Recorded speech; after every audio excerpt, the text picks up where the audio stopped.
actually top of 53. Top of 53? Top on first line, top on right on top of the page. Right. Okay, good.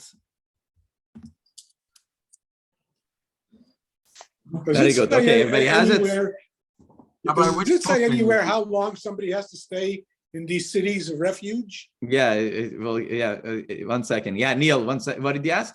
What book are you using? Yeah, the Talmud, but Makkot, you have it? No, I understand. I've got Koren Talmud Bavli. Yeah, which volume? Sanhedrin Part 1. Right. So yeah, it's that. It's the others are using Koren, but not Sanhedrin. Makkot is the one that we're using. Makkot and Shavuos, which are the two? Makkot Shavuos. Makkot Shavuos. I don't have that. Right. Okay, so you'll listen. Yeah. Okay. You can't put David, it on, you asked. You can't put it on the screen? No. I wish I Okay. had something that I could put on the screen. I could prepare something maybe for next time.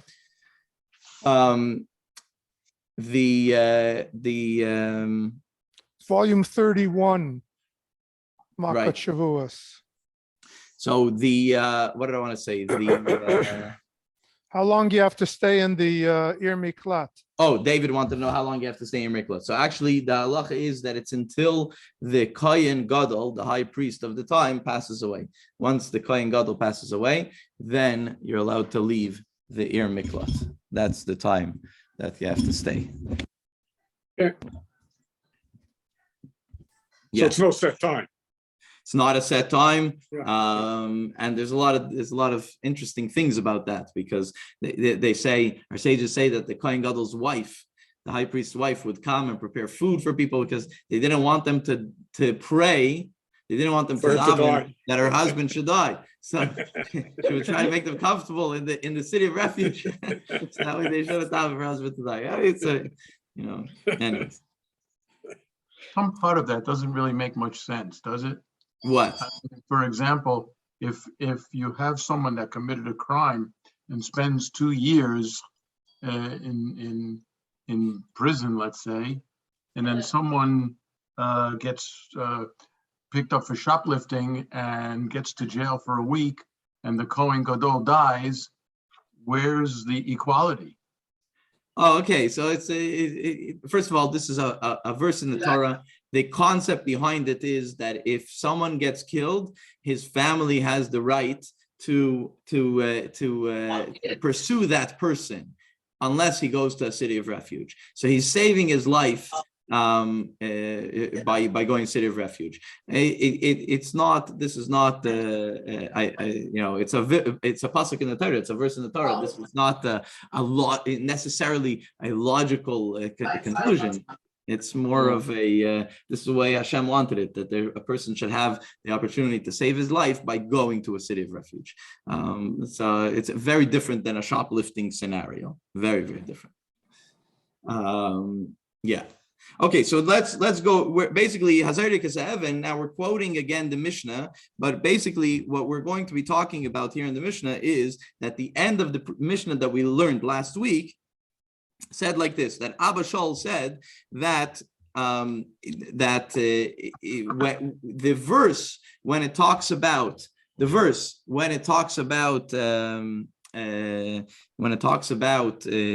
someone that has to go to city of refuge. It says the scenario, the example that it gives is someone that goes into the forest to chop wood. Now, does someone have to go chop wood in the forest? No. So Abba Shaul says that since the scenario that's brought in the Torah is a scenario of a person that has the option to do it, he doesn't have to do it. So therefore, any scenario has to be similar. So if it is a case where a person is obligated to do something, and through that doing, he by mistake kills somebody, so then he's not obligated to go into a city of refuge. And he gives examples.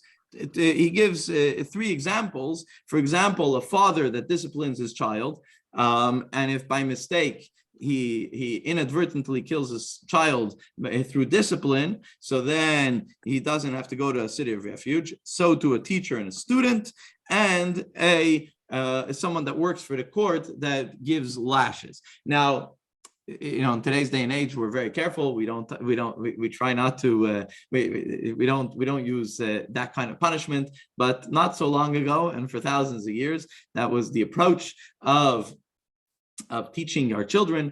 It had to do with so whether it was a patch, a frask, right? Anybody remember those words? This was a form of discipline, and discipline is an obligation on a parent. A parent is obligated to discipline his child, right? If not for so therefore, he says it's different than what the verse is talking about when it comes to the option that a person might have, that he wants to maybe go and chop a tree. Okay, so that is what the Mishnah said. So Amar Leo, so one of the sages turns to Rava and he says, how do you come to a conclusion that the guy who's going to chop wood in the forest is going to chop wood, that he has the option of chopping the wood? Maybe he's obligated to chop the wood. What would be a scenario where a person is obligated to chop the wood? Is Dilma mechtavas eitzim de sukkah or mechtavas eitzim de maracha? Maybe he's going to chop wood in order to build a sukkah. And a sukkah is a mitzvah, so he's obligated to chop wood, right? Or he's going to chop wood for the temple in order that they should have wood for the altar in order to burn the sacrifices. And then he continues and he says, and nonetheless, in this case, in the pasuk, in the verse, the guy who goes to chop wood, and maybe he's going to chop wood because he needs to do it for a mitzvah, and then he's obligated to do it. So then, and the Torah says that he should go to exile, so to speak. He should go to a city of refuge. So then the whole comment of Abba Shaul doesn't start, right? So Amar Lei, so Rava answers him, Kiven dim matzah chatu v'nechaytev lav mitzvah hashtanami lav mitzvah. So Rava says like this. He says, the obligation to make a sukkah does not include cutting wood. That's not the obligation. The obligation is to make a sukkah. So if you had cut wood lumber, you're going to use that, right? If you don't have, you need to go and cut wood. It's not about the mitzvah. It's in order to be able to do a mitzvah. Meaning the cutting wood itself is not an obligation. It's not a mitzvah. And therefore, we can't learn from that pasuk that a person that has an obligation doesn't go to a city of refuge. So that is what Rava answers. So now Ravina asks Rava. He says, it says in our Mishnah,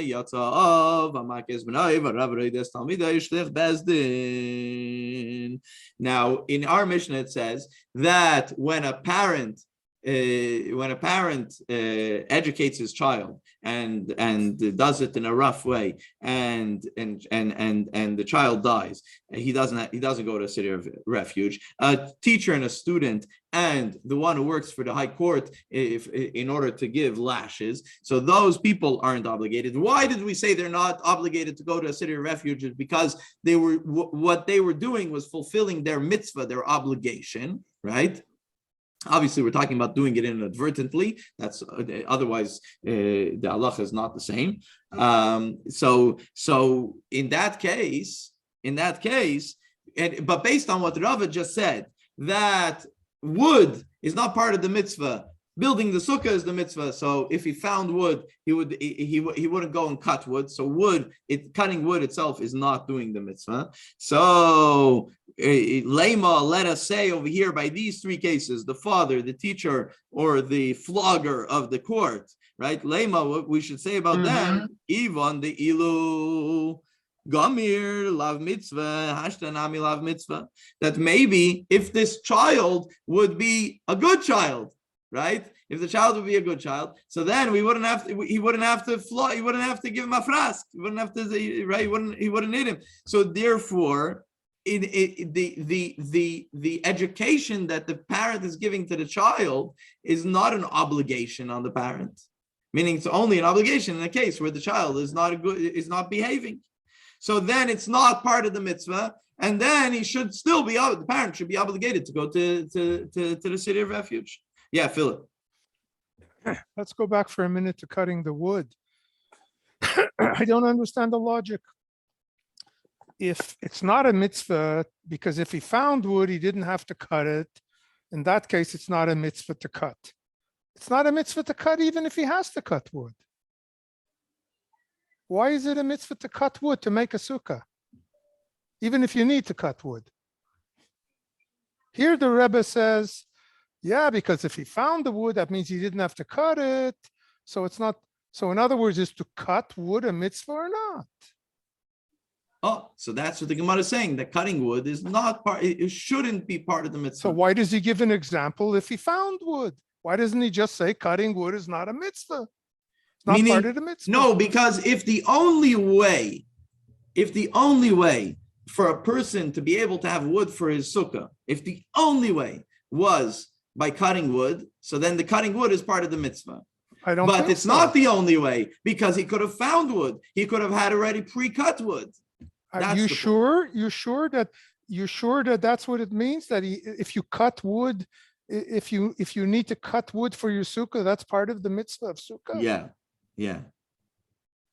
And we're going to bring an example that brings that in a scenario where you need to do it in order to, I forget the example, but the Gemara later brings an example of something that's a hechsher mitzvah. Hechsher mitzvah means it solidifies the mitzvah, but it's a part of it that you have to do. In that case, it opens up all kinds of questions. Okay, let's say it's cutting wood not for a sukkah, cutting wood for fire to keep you warm.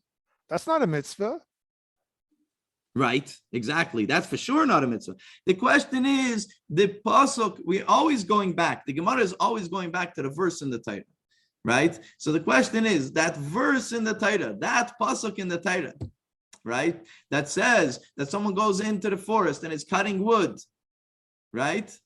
So our Mishnah said that we see from here, cutting wood is an option. He doesn't have to cut wood. If he had to cut wood, it would be a different issue. So since cutting wood is an optional activity, so therefore the halacha of going to a city of refuge only applies when you're doing an optional activity. When is not an optional activity? The Mishnah continues. A parent educating a child, a teacher and a student, and the flogger and the bezdin. You understand? I just want to ask you one more question. Does that mean if a guy cuts wood for a sukkah and the handle flies off and he kills the guy who's next to him, does he have to go to the Ir Miklat or not? Yes. And if he cuts wood, it's not for a sukkah, it's to heat his house, and the handle flies off. He also still has to go.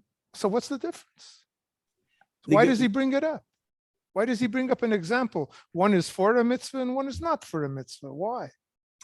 It's the for a mitzvah or not for a mitzvah was an argument within the Gemara to try to knock down the theory. Okay, so but it's not a good argument. First, you have the theory. The theory is that the Mishnah is talking about an optional activity that ended up with somebody dead. I understand, right? But the example that he's using is not a good argument. So 1 second. So the Gemara continues and says, hold on a second. But what if it's not optional? What if he was doing it for a mitzvah and then it's not optional? The Gemara says it's not possible to do it for a mitzvah and it not be optional. It's still optional. That's all. Okay. Then it's not part of the mitzvah. It's exactly. That was the conclusion of the Gemara. The question of the Gemara was expecting it to be part of the mitzvah. The conclusion of the Gemara is that it's not part of the mitzvah. But I just asked you before, and you said yes, cutting wood for a sukkah is part of the mitzvah. No, I never said that. Okay. If I said it, I made a mistake. Okay. Right? If the pasuk in the Torah says you have to build a sukkah and you have to go and cut down the tree and cut down the tree and make wood and then make the sukkah, so then it would be part of the mitzvah. The pasuk doesn't say that, so therefore it's not part of the mitzvah because there's many ways you could make a sukkah without cutting a tree. That was the point of the Gemara.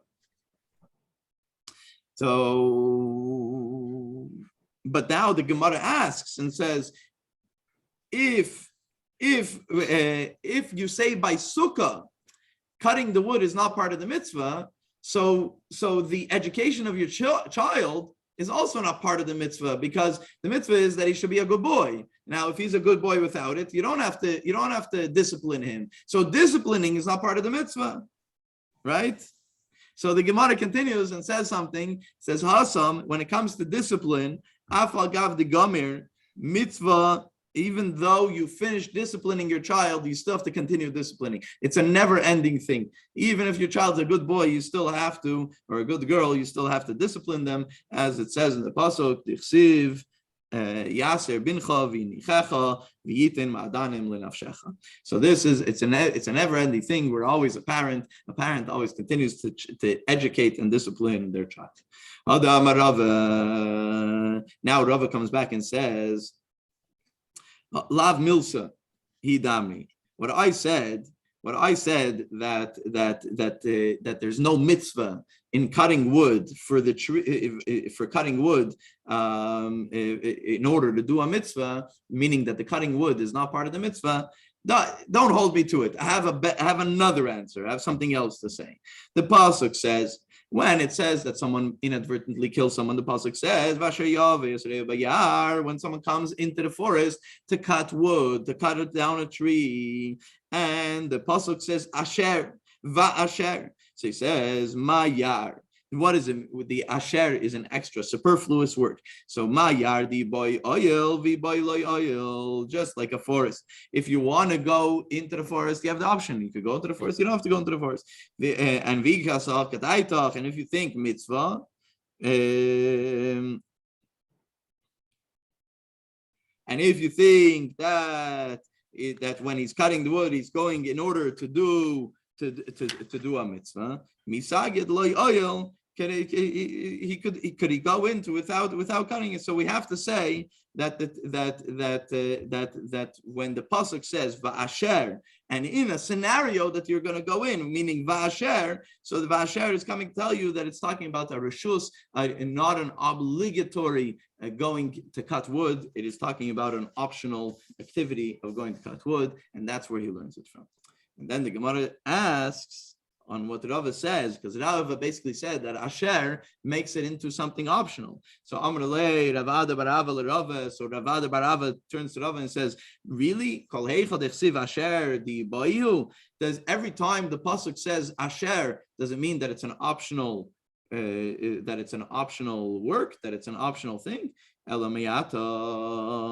let me bring you a pasuk that says, "V'ish asher yitma v'lo yischata," a person that becomes tamei, asher yitma, that becomes impure, v'lo yischata, and he didn't purify himself, and he goes into the Beis Hamikdash. So that's a problem if you go into the temple while you're in the impurity state, right?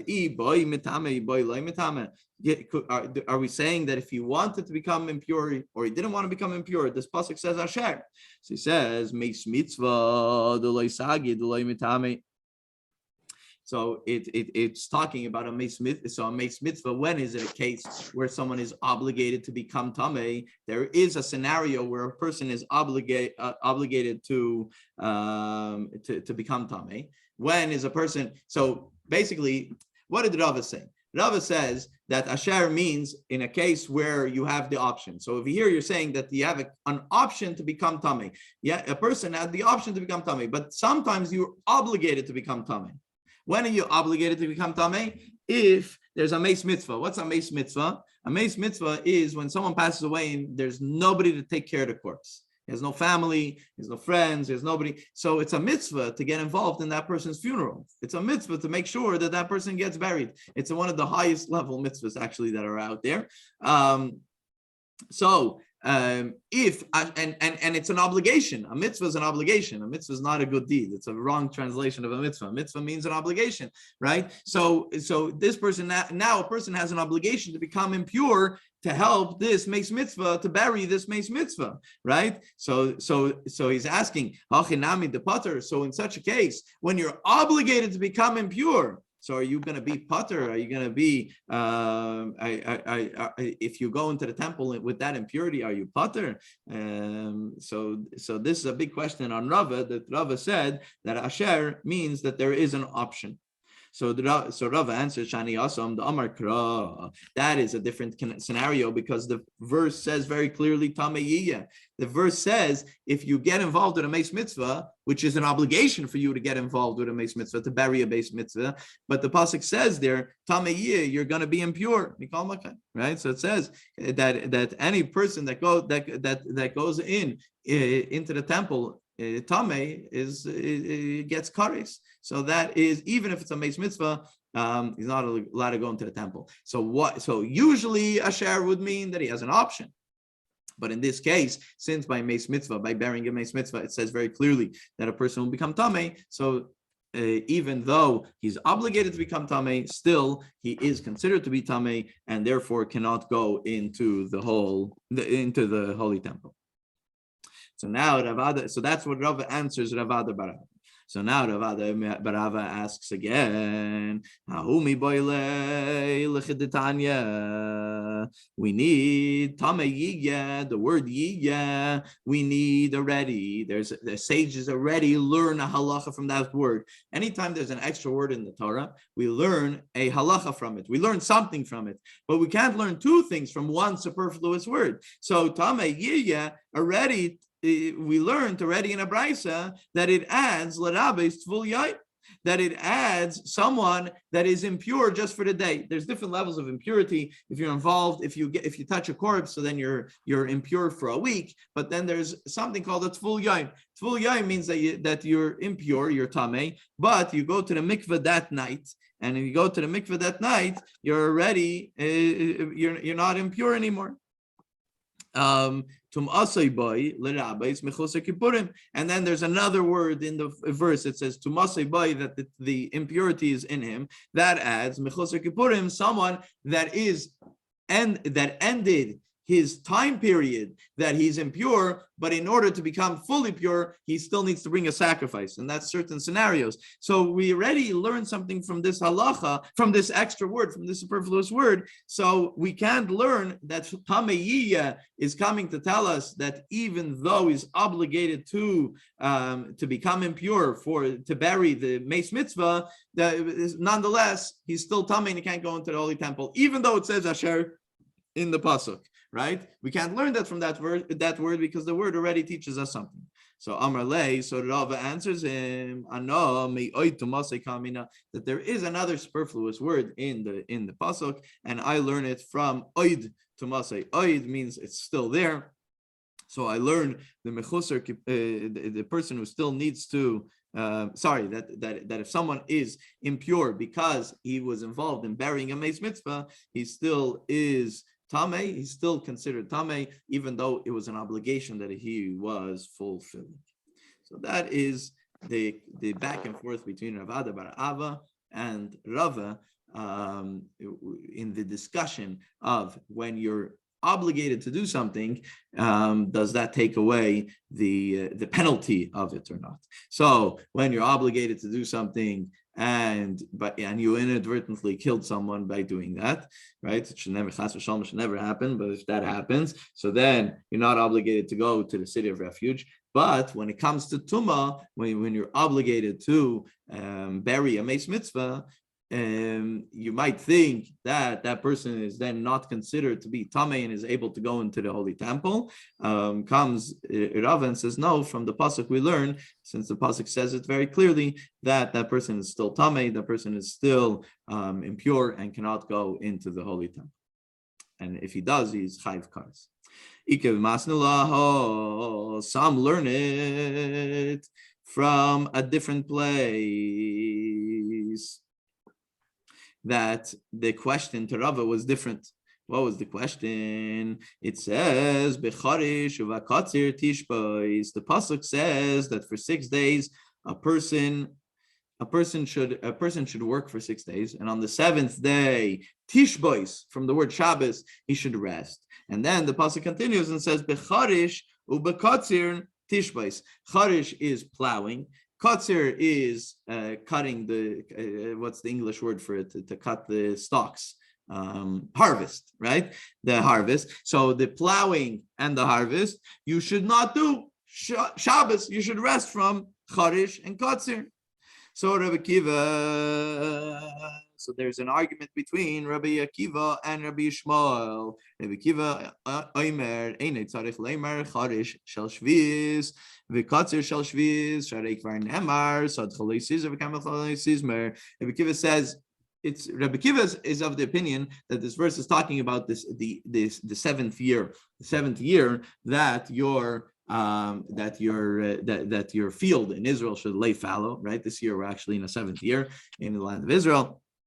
So he's saying that when it says plowing and harvesting is not allowed, he says that it's talking about the seventh year. But he says we don't need to know that the seventh year you're not allowed to plow or harvest, because the verse in Chumash Vayikra already says it clearly. So what is this coming to add? What's the addition in the pasuk when it says becharish u'bakatzir tishbais, that the plowing and harvesting you should rest. So he says,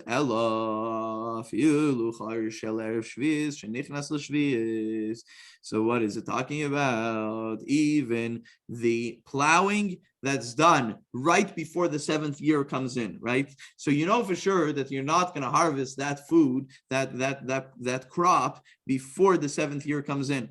Or the katzir shel shvius, or something that it wasn't, you didn't plant it, it grew on its own in the seventh year, and now it's in the eighth year, the beginning of the eighth year, and the harvest that's ready already that you didn't do in the eighth year, that grew in the seventh year, that those are not allowed, right? That you're not allowed to plow the field close to the seventh year, and in the beginning of the eighth year also. We don't take in that crop.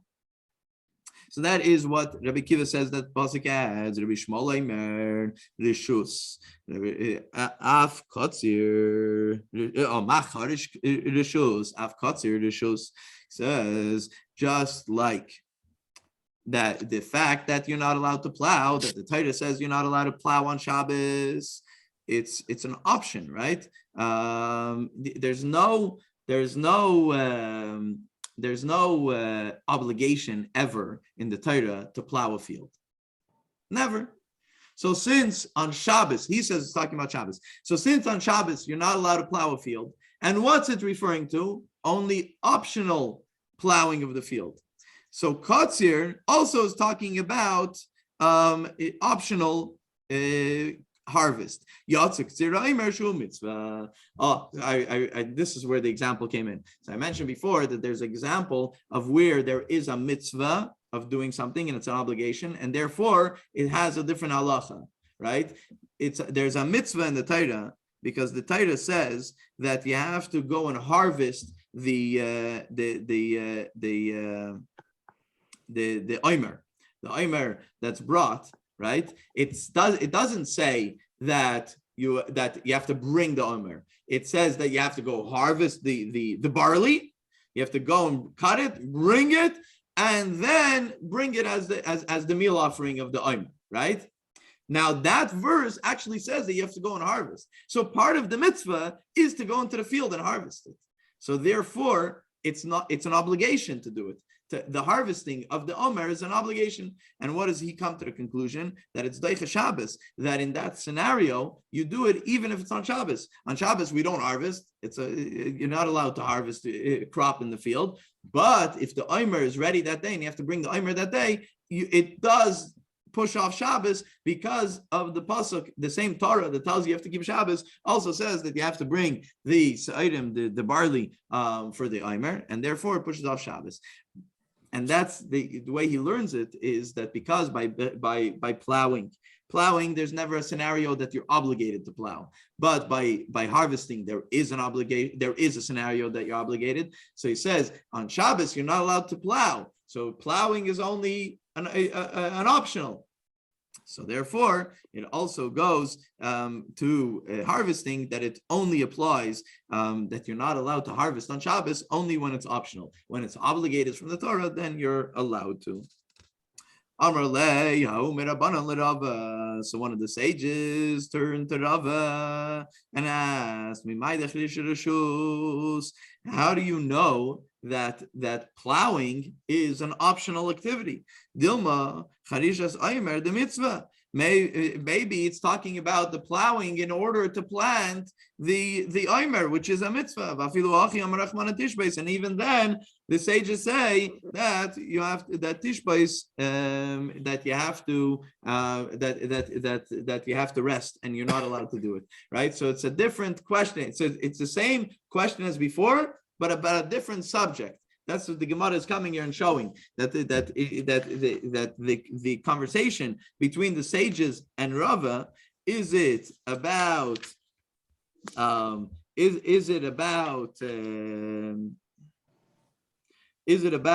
the scenario of when is it a mitzvah, or when is it a mitzvah? Sorry, when it comes to going to a city of refuge, if someone is obligated to do that thing, does he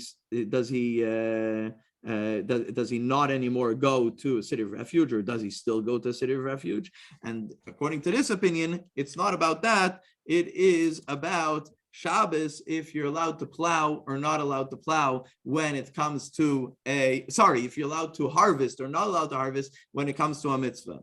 So the first scenario, the first statement was that since plowing is never an obligation, so therefore harvesting, when it is an obligation, you're allowed to. So he says, so the Gemara comes and says, or the sage comes and asks Rava, maybe the plowing was also for a mitzvah, and you're not allowed to plow, so therefore you shouldn't also be allowed to harvest when it is for a mitzvah. So what does Rava answer? Rava answers like he answered before, that plowing is not an obligation. Why? Because if they found barley that was already planted, he doesn't have to plow and plant, right? Meaning the pasuk does say that by kotzir, when it comes to harvesting, the pasuk does say you have to harvest, but the pasuk doesn't say specifically that you have to plow. And that's why it's not considered to be part of the mitzvah. It's hechsher mitzvah, we call it in Hebrew. Hechsher mitzvah means that it helps you fulfill the mitzvah, but it's not actually part of the mitzvah, as opposed to the harvesting that is part of the mitzvah. So now, so Ravina asks Rava, that says that plowing is not part of the mitzvah because it's only hechsher mitzvah. Plowing is only in order to make sure that there is barley there eventually, but it's not part of the actual mitzvah. So he says that brings up a question, the same question we asked before on our Mishnah, that it says in our Mishnah that a father who disciplines a child, or a teacher and a student, or the flogger in the Beis Din that inadvertently killed somebody, so that now they did it inadvertently, but they still don't go to the city of refuge. Why? Because what they were doing is an obligation. So he says, no, it's only hechsher mitzvah. Why are they not obligated to go to the city of refuge? Mitzvah. If this person didn't need flogging, so then it's not a mitzvah. It's not an obligation. And if the student or the child would have behaved, so then he wouldn't have to discipline them. So then it's only if they need it, then they do it. So it's not an obligation to do across the board. So Hashanami lav mitzvah, and therefore if it's not considered to be an obligation, then they should have to go to a city of refuge. And Rava answers like he answered before, also mafagav the gomer nami mitzvah ka'avid, that a person that finishes, even if his child is a good child, still you have to continue to discipline your children. And he brings a proof from the text that a person should never stop disciplining his child. And then Rava comes back and he says, Lav mil sadamri, what I said, don't hold it 100%. That when it comes to harvesting is similar to plowing. And machrisha matzah chorosh einei chayrish, Afksira matza kotzer eine kaitzer. That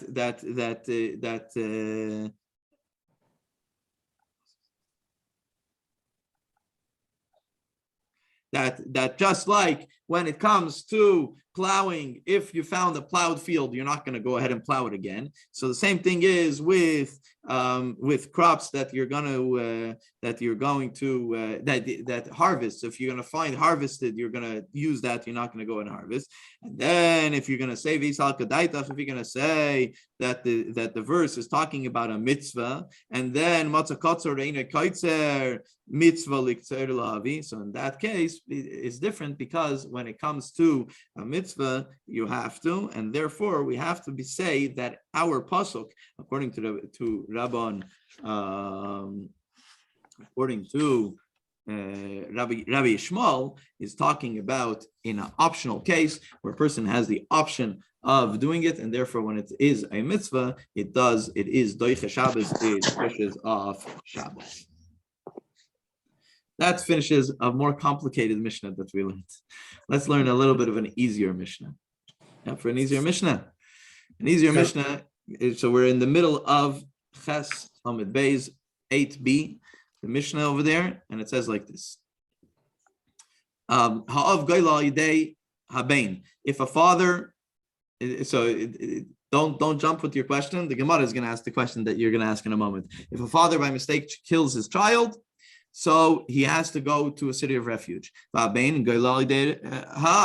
if a child by mistake inadvertently kills his father, he also has to go to a city of refuge. Hakol Goylin, everybody goes to a city of refuge. Al Yidei Yisrael. If you killed a Jew, Yisrael Goylin Al Yidei. Chutz mi ger taishav, but it doesn't apply to a ger taishav, which is a certain type of resident that was back in the times of the Mishnah. The ger taishav ein gaila ela yidei ger taishav, but if a ger taishav kills another ger taishav, he does have to go to a city of refuge.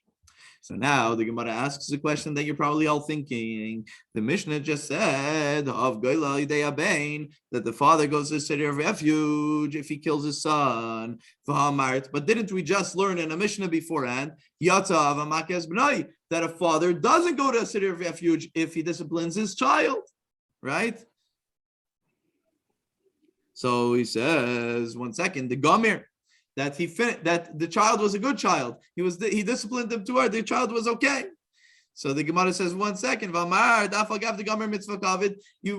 we learn that you never finish disciplining your child? So he says, the Gemara answers, that it's talking about a father that was teaching his son how to be a carpenter, and by mistake something happened, and he died. So he says, right? So he says, 1 second. If a father is teaching a child how to make a living, so then he's doing a mitzvah, and that's an obligation on the father, right? We know that a father has an obligation to teach his son, work something, how to make money. So if he did that, he's doing a mitzvah, so it's an obligation on the father, and therefore the father shouldn't have to go to the Ir Miklat. So the Gemara answers the Gamir Umanusa Achrisi, that it's a second job that he's teaching him, not the first job that he's teaching him, and that's when he has to go to Ir Miklat. In that scenario, he has to go to the city of refuge. And then the Mishnah continues, of a child also has to go to a city of refuge if he inadvertently kills his father. And the Gemara asks a question, Makin Nefesh, that the Pasuk says, Makin Nefesh, there's a Braisa that says like this. When it says in the Pasuk, that we have to make cities of refuge. The verse says making cities of refuge in order so someone could run away there if he killed someone inadvertently. And the Gemara and the Braisa learns that Maki Nefesh, when it says in the verse that he killed someone, Prat Lamaki Aviv, that it's not referring to someone who killed his father. right? So on the one hand, you're saying that if a son by mistake kills his father, he has to go to a city of refuge. But we have a brisa here that says that a son does not go to a city of refuge if he inadvertently kills his father. So Amar Rav Kana, so Rav Kana answers like Kashya, Ha Shimon v'ha Rabbanon, that it's two Reb Shimon v'ha Rabbanon. It's two different opinions. There's an opinion of Reb Shimon, and there's opinion of Rabbanon of the sages. And one holds that a son does go to a city of refuge, and the other one holds that the son doesn't go to the city of refuge. And that's where the machlekes comes. And the Gemara explains this. Reb Shimon Damar Chenek Chamor Misayev Shigasayef Nitna Kapara. Shigas Chenek Loy Nitna Kapara. Reb Shimon says that chenek, there's four ways that they meted out capital punishment. One was by strangulation, and one was with a sword. Reb Shimon is now which one is more severe? So Reb Shimon is of the opinion that strangulation is more severe than the sword, and therefore, if someone deserves capital punishment for killing somebody else, like on purpose, etc., so then he gets killed by sword. If someone hurts his father, a son that hurts his father, the verse says also he gets capital punishment, right? And that is the strangulation version. So now, which one is more severe? So strangulation is more severe, and since it's more severe. That's, by the way, in a case where you do it on purpose, not inadvertently. In a case where you do it on purpose. So, if on purpose you get capital punishment, when you do it by mistake, so sayif, if you killed someone by mistake, nitna kapara, there's a way to get atoned. What's the way? You go to a city of refuge. Right now, if it's a more severe capital punishment, so the less severe capital punishment also needs to have kapara, also needs to have a form of atonement, and therefore Reb Shimon holds that a son who inadvertently kills his father has atonement by going to a city of refuge. But l'Rabbanan da'amri, but according to the sages that say sayif chamor michenek, that a sword is more severe than strangulation. So hayreg aviv b'shaygeg shigasayif u'shigasayif nitna lekapara, and therefore, if you do it inadvertently, you should be able to go to a city of refuge. So this is again the Gemara asked. That on the one hand we see that in one case in our Mishnah it says that a child who inadvertently kills his father goes to a city of refuge, and we brought a raisa that says that a child that kills a father does not go to a city of refuge. Comes the Gemara and says that it's not an argument from here; it's an older argument. It's an older argument of Reb Shimon and Rabbanan. Rava says, Prat le'oise chabura ba'aviv b'shaygeg sal kadai techamina kiven the b'mezes barkat lo b'shaygeg yamin egali kamash mala, that you would think that, so the Brisa is coming to tell us that he's telling a different story over here, that if someone doesn't kill his father inadvertently but creates harm to his father, so if you did it on purpose, according to the Torah, there's capital punishment for that. So in such a scenario, Rava says that the Gemara is coming, the Brisa is coming to tell us that that person has to go to a city of refuge.